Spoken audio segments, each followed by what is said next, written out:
এটা তার ভবিষ্যৎবাণী। এই ভবিষ্যৎবাণীটাকে সত্য করে তুলছে কারা? আপনাদের মতো ভক্ত স্বজন। আপনারা হরিবাসরে আসেন, তাই হরিনাম হয়।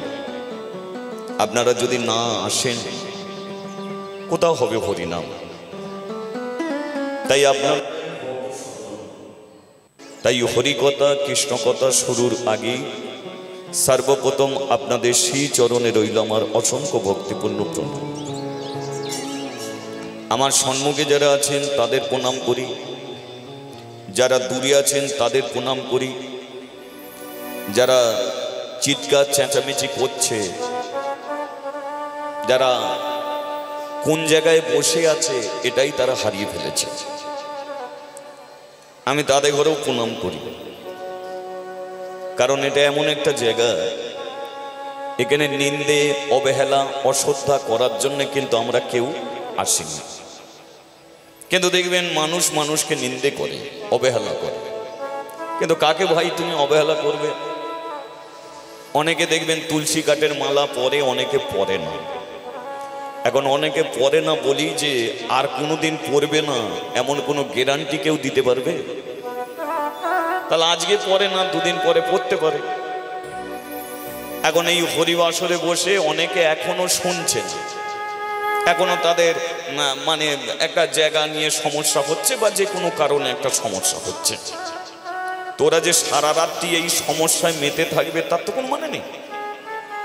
কি ও সমস্যা কেটে যাবে, ওরাও একদিন মন দিয়ে শুনবে। তোদের ঘরে নিন্দে করে লাভটা কি? হায় মা ঘুমাচ্ছে, ঘুমাচ্ছে বলে সারা জীবন ঘুমাবে? তা তো নয়, ও তো একদিন জাগবে, তাই না? তাহলে তুমি কাকে নিন্দে করবে, কাকে অবহেলা করবে, কাকে অশ্রদ্ধা করবে? এগুলো করে লাভ নেই। আমরা মানুষ হয়ে এসেছি, আমাদের মানুষের পরিচয়টা দিয়ে যেতে হবে। তাহলে মানুষ হয়ে মানুষের পরিচয়টা কি? পরিচয় জামা কাপড়ে পরিচয় হয় না। এ কাপড়, এটা মার্কেটে পাওয়া যায়, একে পরাও যায়, খুলেও ফেলা যায়, এতে মানুষের পরিচয় নয়।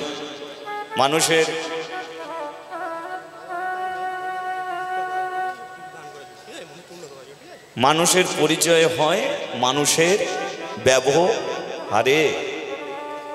তা আপনারা যে জায়গাটায় মানুষকে নিন্দে করে, যে জায়গাটায় মানুষকে নিন্দে করে, মানুষটা যদি সেই জায়গাটা ঠিক করে নিতে পারে তাহলে সেও তো একদিন মহান হয়ে যাবে, তাই না? তাহলে এখানে নিন্দে নয়, অবহেলা নয়। যে যাকে যে জিনিসটা নিয়ে তাকে অবহেলা করছে সেই জায়গাটা ঠিক করে নিক, ঠিক হয়ে যাবে। আর আপনি যদি ওকে নানান কথা শুনিয়ে দেন, মানুষটা যদি কোনোদিন ভালোই হয়ে যায়, তাহলে কথাগুলো কি আর ফিরিয়ে নেওয়া যাবে?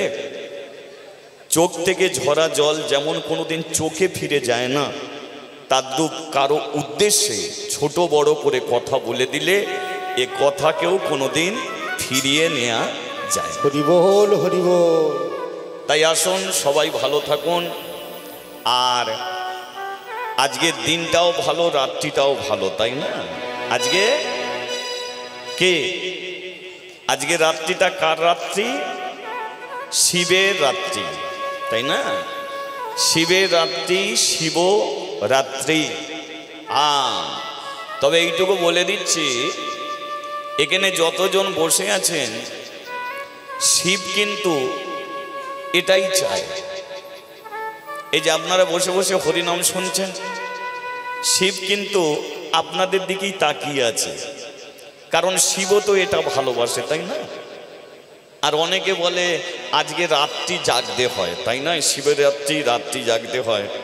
তবে যারা হরিবাসর ছেড়ে রাত্রি জাগছে, মানে অনেকে দেখবেন সিনেমা হলে গিয়ে রাত্রি জাগে, অনেকে সারা রাত্রি বিছানায় শুয়ে শুয়ে হ্যালো হ্যালো করে রাত্রি জাগে। ও শিব ওদিকে তাকিয়েও দেখে না, ওরা জানেই না যে শিব কি চায়। তাহলে যারা জানে তারা এখানে বসেছে, যারা জানে না তারা অন্য জায়গায় আছে, তারাও একদিন জানবে। তাই শিবের রাত্রি উপলক্ষে এই তীর্থস্থানে আমরা একটা তীর্থের সম্পর্কে আলোচনা করব। সে তীর্থটার নাম হলো, মানুষ নানান তীর্থে যায়, কিন্তু এমন একটা তীর্থ আছে যে তীর্থে মানুষ পিণ্ডদান করার জন্য যায়। কে? মানুষ যায় পিণ্ডদান করার জন্য। সেই তীর্থর নাম কি? গয়া তীর্থ। তাহলে এই যে গয়া তীর্থ, পিণ্ডদান করতে মানুষ যায়, তাহলে গয়াতে কে বসে আছে? দেখুন, প্রথম জানুন মানুষ মরে গেলে কোথায় যায়? এক কথায় বলবে মানুষ মরে গেলে শ্মশানে যায়।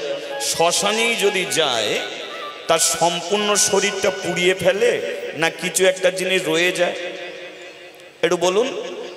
কিছু একটা জিনিস রয়ে যায় তো, সেটা কি? নাভি কুণ্ড, নাভি, এটা রয়ে যায়।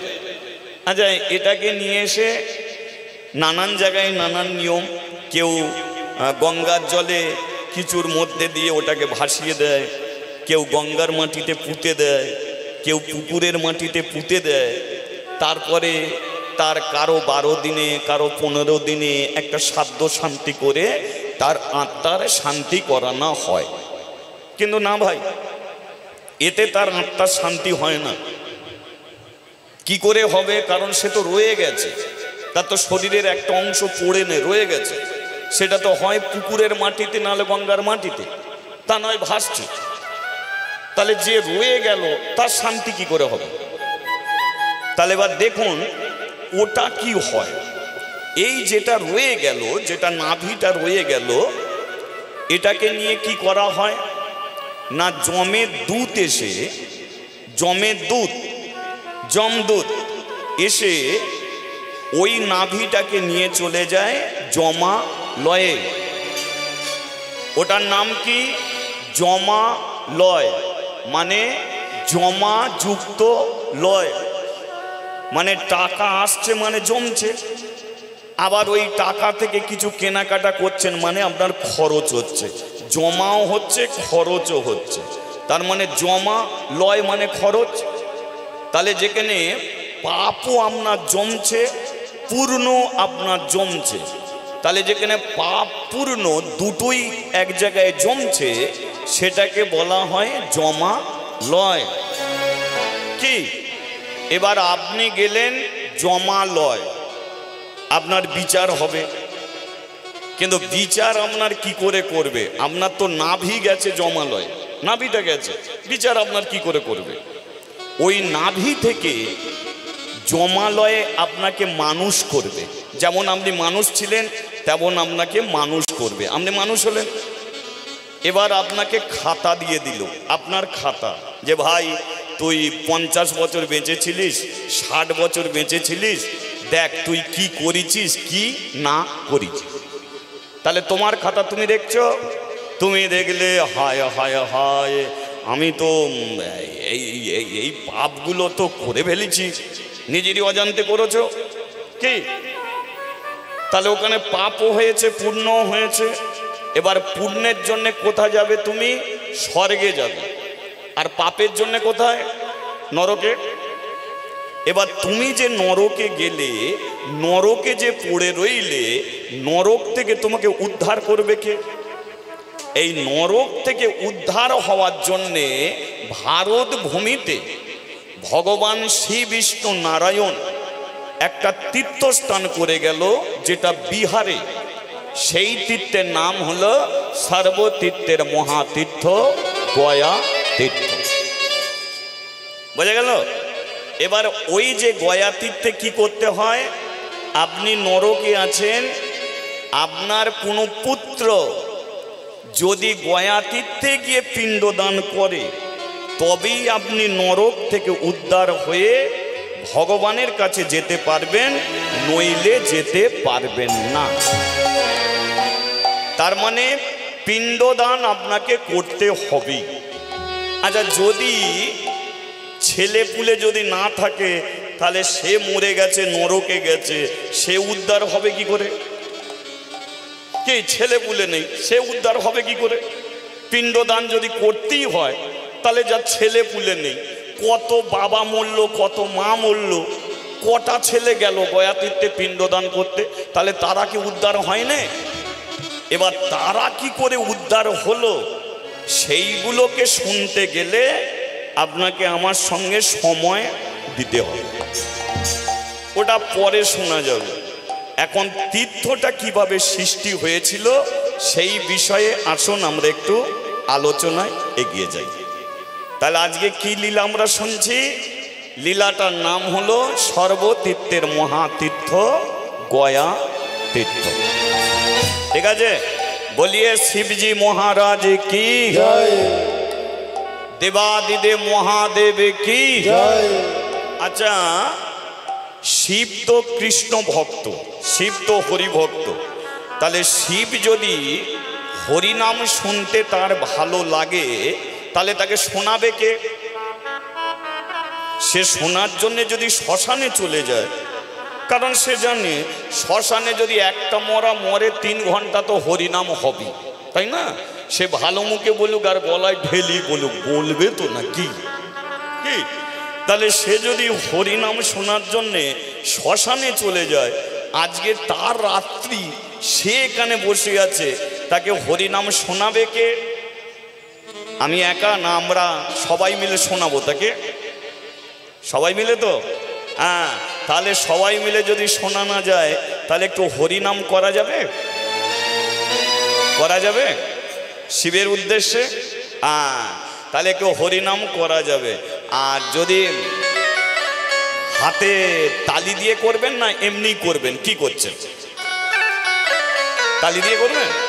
হ্যাঁ, তাহলে চলুন একটু হাতে তালি দিয়ে হরিনাম করা যায়। হরে কৃষ্ণ ঠিক আছে, কৃষ্ণ কৃষ্ণ হরে হরে, হরে রাম রাম রাম হরে হরে। সবাই হরে কৃষ্ণ কৃষ্ণ কৃষ্ণ হরে হরে, হরে রাম রাম রাম হরে হরে। এখন অনেকে মনে মনে ভাবলো যে হরিনামটা বুঝি শিবের জন্যে করা হচ্ছে। হ্যাঁ, শিবের জন্যই যদি হরিনাম করা হয় তাহলে আপনি করবেন, মঙ্গল কার হবে? আপনি হরিনাম করছেন, মঙ্গল কার হচ্ছে? ভগবানকে যদি আপনি প্রণাম করেন তাহলে মঙ্গল কার হয়? ভগবানের হয় না আপনার হয়? যে ভগবানকে প্রণাম করে মঙ্গলটা তারই হয়। যে শিবের উদ্দেশ্যে হরিনাম করে শিবের মঙ্গল হবে না, ও মঙ্গলময় হয়ে বসে আছে, যে করে মঙ্গলটা তারই হয়, তাই না? ভগবানের নামে যে জয়ধ্বনি দেয়, জয় জয়কার সেই হয়, কারণ ও তো জয় জয় করা হয়েই আছে, ওর কথার বেশি ভাবলেই নিজেদের কথাটা বেশি ভাবার প্রয়োজন আছে। তাই অনেকে মনে মনে ভাবছে এটা আর করে কি হবে, চলছে চলুক। কিন্তু আমি এইটুকু বলে দিচ্ছি, মঙ্গলটা যা হবে আপনাদের হবে। আমি হরিনাম যদি করি আমার মঙ্গল হবে, এটা বলে দিলাম। এবার যে করার করবে, না করার। হরে কৃষ্ণ কৃষ্ণ কৃষ্ণ হরে হরে, হরে রাম রাম রাম হরে হরে। হরে কৃষ্ণ কৃষ্ণ কৃষ্ণ হরে হরে, হরে রাম রাম রাম হরে হরে। আচ্ছা, এই হরিনাম কে করতেন? সে গৌরাঙ্গ মহাপ্রভু, নিতাই চাঁদ, দুটো ভাই সর্বপ্রথম বাংলার মাটিতে নিয়ে এলেন হরিনাম। তাহলে ওই দু ভাই যখন হরিনাম করত, হাত তাদের নিচের দিকে থাকতো তো নাকি মা? কোন দিকে থাকতো? একটু তুলে দেখিয়ে দেওয়া যাবে? ওটাকে দেখি। ও হরে কৃষ্ণ কৃষ্ণ কৃষ্ণ হরে হরে, হরে রাম রাম রাম হরে হরে। ও হরে কৃষ্ণ কৃষ্ণ কৃষ্ণ হরে হরে, হরে রাম রাম রাম হরে হরে। বলো গৌর নিতাই, গৌর নিতাই, গৌর নিতাই জয় গৌর নিতাই। বলো গৌর নিতাই, গৌর নিতাই, গৌর নিতাই জয় গৌর নিতাই। বলো রাধা মাধব, রাধা মাধব, রাধা মাধব জয় রাধা মাধব। জয় রাধা মাধব, রাধা মাধব, রাধা মাধব জয় রাধা মাধব।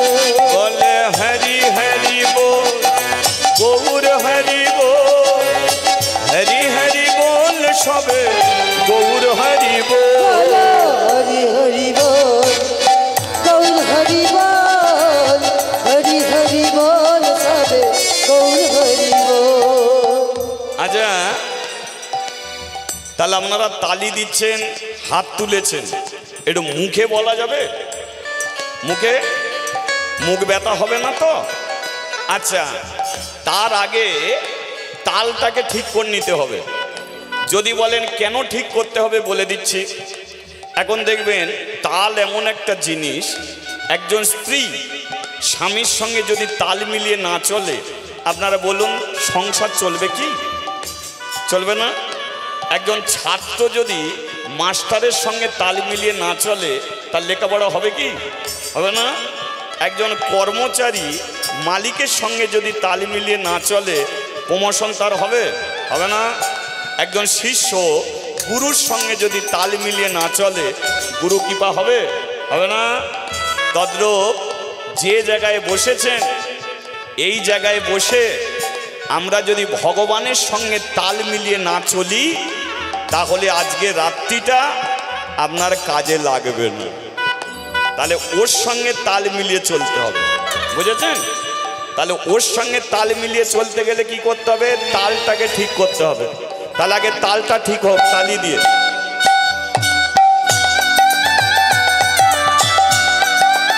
হরি বল, হরি বল।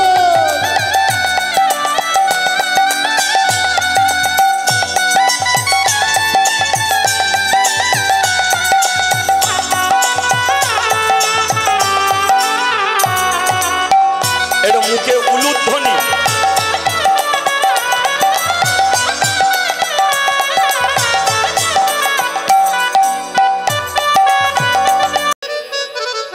ভগবান বলে অমৃতর কথা ভুলিয়ে দিয়েছি, এবার আমাকে কেটে পড়তে হবে, বুঝেছেন? এখন ভগবান বলে আমাকে কে কে পেতে চাও? সমস্ত দৈত্যরা বলে উঠল আমরা সবাই পেতে চাই। ভগবান বলে আমি একা মেয়ে ছেলে, সবার আমি হব কি করে? বল তাহলে কি? একটা পরীক্ষা দিতে হবে। কি পরীক্ষা?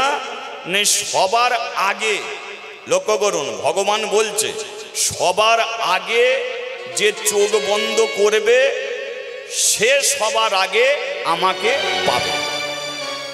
তাহলে কি বলেছে? সবার আগে যে চোখ বন্ধ করবে সে সবার আগে আমাকে পাবে।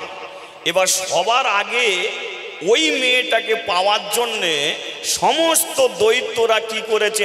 একসঙ্গে চোখ বন্ধ করে ফেলেছে। আর যেই একসঙ্গে চোখ বন্ধ করেছে, ভগবান বলে আবার দেরি। ঠিক, সব একসঙ্গে চোখ বন্ধ করলো, আর ভগবান কি করলো? সেই ফাঁকে একদম চলে গেল। তাহলে এতে কি হলো?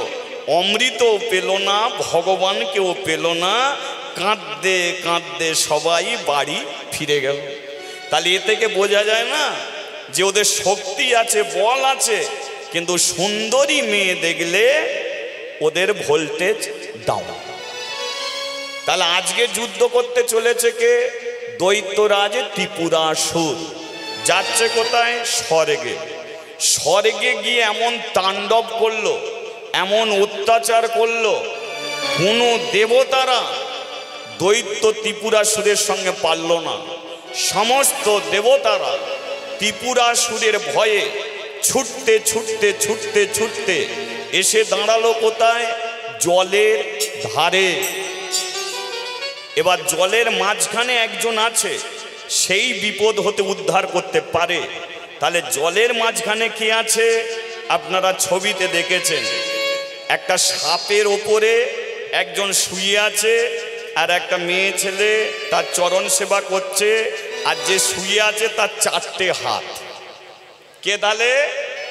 তিনি হলেন শ্রী বিষ্ণু নারায়ণ।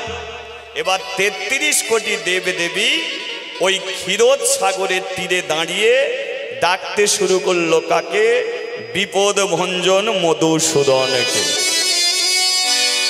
চলুন আমরাও ডাকি, প্রভু বিপদ ভঞ্জন সংকট মোচন মনিরম রঞ্জন মুরারি। জাগো জাগো জাগো গিরি ধারি। প্রভু বিপদ ভঞ্জন সংকট মোচন মনিজন রঞ্জন মুরারি। জাগো প্রভু জাগো জাগো জাগো প্রভু জাগো গিরিধারী। প্রভু বিপদ ভঞ্জন সংকট মোচন মনিরম রঞ্জন মুরারি। জাগো জাগো জাগো গিরিধারী। প্রভু বিপদ ভঞ্জন বড় বিপদ। সংকট মোচন মনিজন রঞ্জন মুরারি। জাগো জাগো জাগো গিরিধারী। জাগরে জাগরে জাগো জাগরে জাগরে জাগো জাগরে জাগরে জাগো জাগরে জাগরে জাগো জাগরে জাগো জাগো প্রভু জাগরে জাগরে জাগো জাগরে জাগরে জাগো জাগরে জাগরে জাগো জাগরে জাগরে জাগো জাগরে জাগরে জাগো জাগরে জাগরে জাগো জাগরে জাগরে জাগো জাগরে জাগরে জাগো জাগরে জাগরে জাগো জাগরে জাগরে জাগো জাগরে জাগরে জাগো। তিলক তার বিপদ ভঞ্জ আর তিলক তারা বিপদ ভঞ্জ। তিলক তার বিপদ ভঞ্জ আর তিলক তারা বিপদ ভঞ্জ। তুমি যে দেবে নারা ও তুমি যে দেবে নারায়ণ। তিলক তারা বিপদ ভঞ্জ। তিলক তারা বিপদ ভঞ্জ। তুমি যে দেব নারায়ণ। তুমি যে দেব নারায়ণ। জাগো নারায়ণ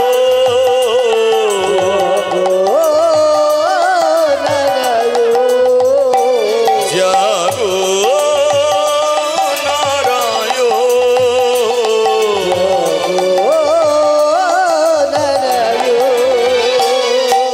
জাগরে জাগরে জাগো জাগরে জাগরে জাগো জাগরে জাগরে জাগো জাগরে জাগরে জাগো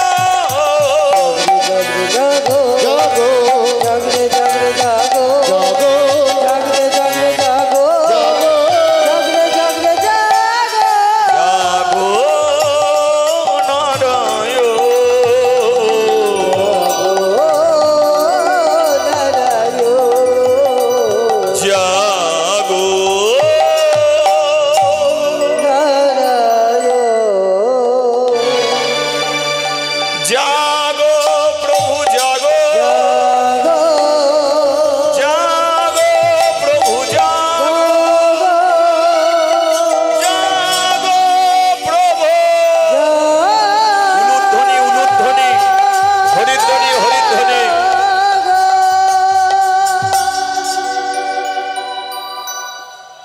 বলি একবার শ্রী বিষ্ণু নারায়ণে কি জয়। হ্যাঁ, কিন্তু তোমাদের ব্যাপারটা কি? দেখে তো মনে হচ্ছে সব ছেড়ে ভিখারির মতো এই জায়গায় বসে আছো। দেবতার দল বলল, আপনি কি জানেন না? আপনি তো অন্তর্যামী ভগবান। আমরা যে বিপদে পড়ে ছটপট করছি এটা তো আপনি সবই জানেন, তবু আপনি আমাদের মুখে শুনতে চান। শুনতে যখন চান তবে শুনুন, স্বর্গে একটা দৈত্য এসেছে যার নাম হলো ত্রিপুরাসুর। তিনি স্বর্গে এত তাণ্ডব, এত অত্যাচার করছে, আমরা শান্তি পাচ্ছি না। তাই সবাই মিলে আমরা আপনার কাছে এসেছি।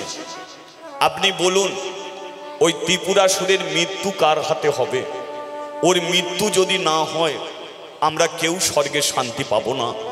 স্বর্গে শান্তি আনতে গেলে একমাত্র ত্রিপুরাসুরের মৃত্যু চাই। ভগবান বলল, ও ত্রিপুরাসুরের মৃত্যু চাই, তা তোমাদের তো সবাইকে দেখতে পাচ্ছি, শিবজি কোথায়? শিব ঠাকুর বলে, ও তো এখানে নেই। তাহলে আছে কোথায়? বলে, আসার সময় দেখলাম ও একটা গাছের নিচে বসে শান্তিতে ঘুমাচ্ছে। বলে, যে ঘুমাচ্ছে তাকে ডেকে নিয়ে এসো, তারপরে যেটা হয় হবে। দেবতার দল গিয়ে কি করেছে?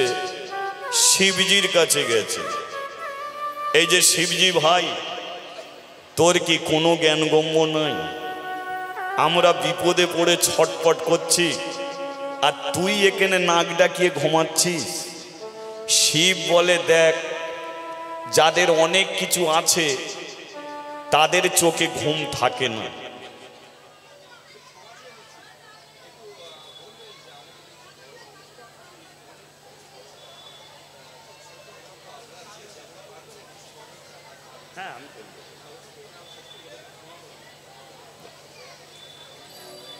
জয় নিতাই।